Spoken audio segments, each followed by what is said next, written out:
Hey guys, Alex back at you again with Midway. It's November 6th. It's the day after Election Day. And shockingly, the election was decided early this morning, I guess you could say. Donald Trump has won re-election. So president number 45 and 47.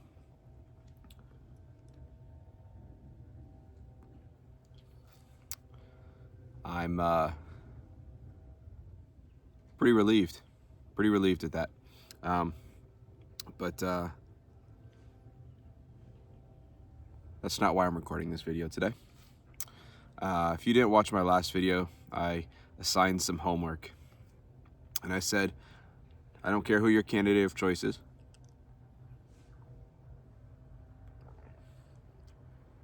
I want you to take a minute and write down your top worries. If your candidate loses, what's going to happen? And I want you to write down your top expectations if your candidate of choice wins. And I said to tuck that away and go back to it in a couple of years, maybe halfway through their term, and see if the things you hope for are happening, and see if the things that you were worried would happen are happening.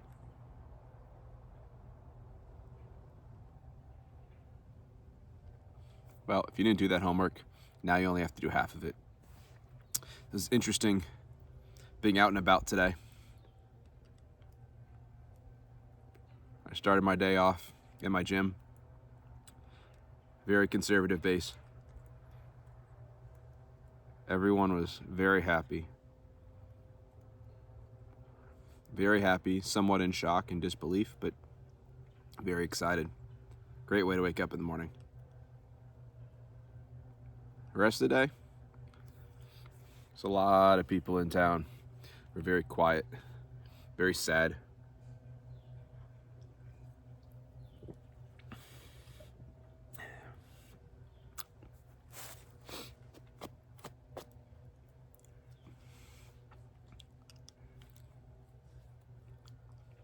I didn't say anything.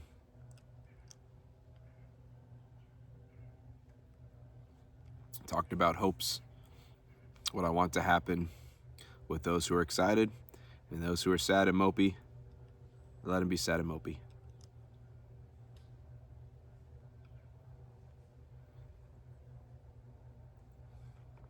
If you're watching this down the line, not only did Trump win the Electoral College handedly, he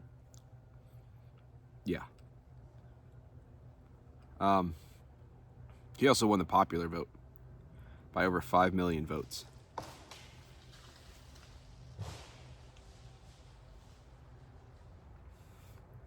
If you heard that, a tree fell, and yes, it made sound in the woods. Anyways, moving along. So he won Electoral College. He won the popular vote. Republicans took the majority in the Senate, and they retained the majority in the House.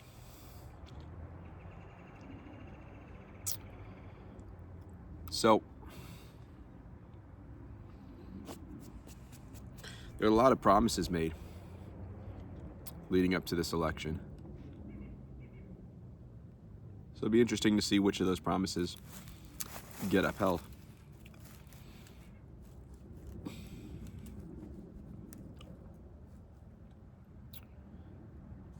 See, the Republicans have the majority in everything. They can pass whatever they want, essentially. And if they don't do the things they said, they don't have an excuse as to why not. So that's number one. If this new Republican Party that's being created wants to survive, they've got some things to do.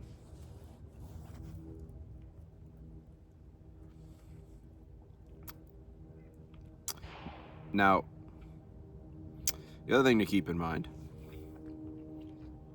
is one of the things that I liked about what was being said by Trump is he wants to supposedly return powers back to the states that should be with the states. And to me, that's kind of important because I think the federal government has grown way too big.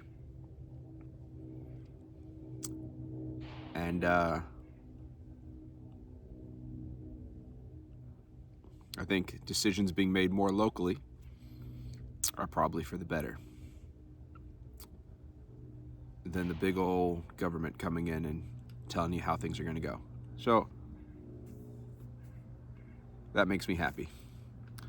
Hearing that Ron Paul is supposedly going to be tapped to work with the Trump government to work on efficiency and spending and cutting budgets, that makes me really excited.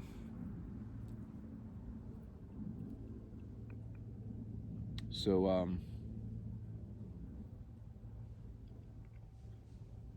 we'll see. They've got a period of time to get things right. And we'll see what happens. Now, that being said, I'm in New York. Something's walking in the woods right over there, and the leaves making a whole lot of noise. Just trying to see what that is. Sorry for the distraction. So, that's number one.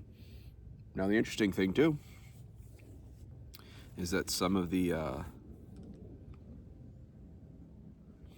New York seats actually flipped in the reverse. So they flipped actually back to Democrats in some cases. Now, that doesn't necessarily make me happy. And I'll tell you why in a second. But this is a great example, I think, because I think going into this election, I don't think most people actually believed that Harris had a chance of winning. I've said it before, and I'm going to say it again. She was the least popular vice presidential candidate that I can think of in a very long time, at least. The party was trying to figure out how they were going to replace her with somebody more likable if Biden stayed president as the presidential candidate. And then all of a sudden, she was propped up as the future of the Democratic Party. That just doesn't work for me. The number of celebrity endorsements that she was receiving, that didn't sit well with me either. Her lack of policy statement didn't sit well with me. Tim Walz does not sit well with me.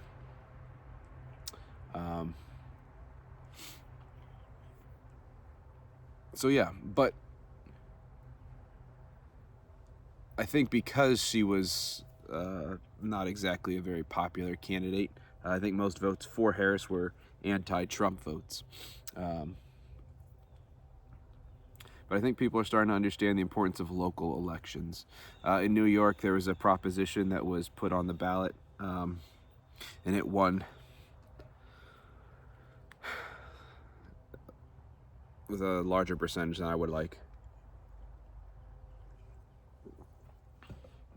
And it was a proposition to put in the New York State Constitution.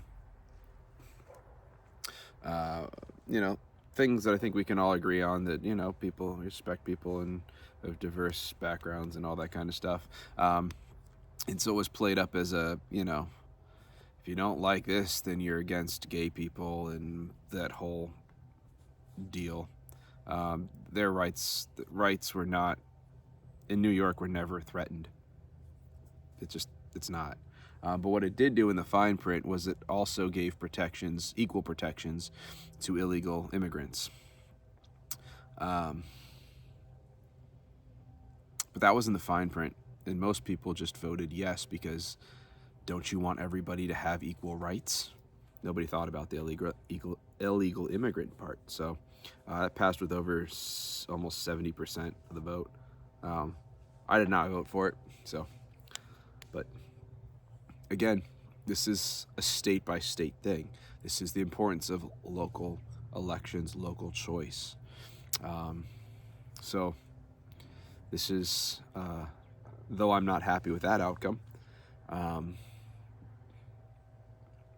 there is no doubt that New York was going to retain being a liberal haven.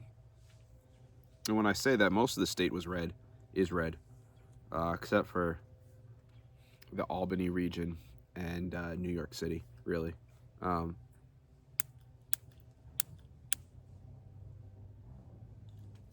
But New York City, of course, is a very large population, so they tend to sway the entire state. Anyways, just some thoughts.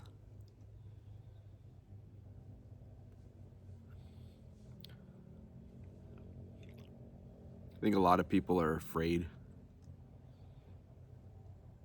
because of the fear-mongering campaign that's always put on about Trump bad, Orange Man bad.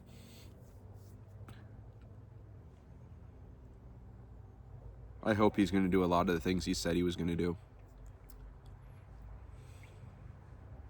But only time will tell.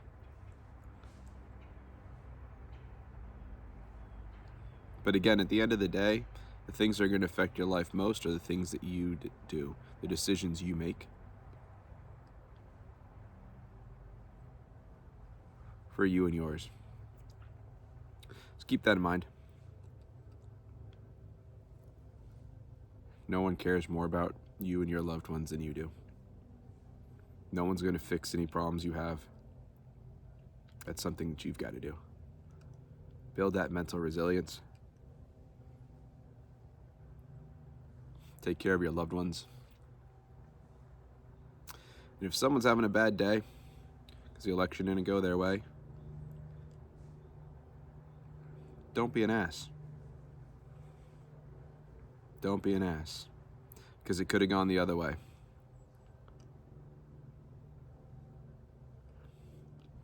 All right, guys, that's it. Like I said, if you didn't do that homework before, you only have to do half of it now. But I think the media does a lot of lying. I think we all know that.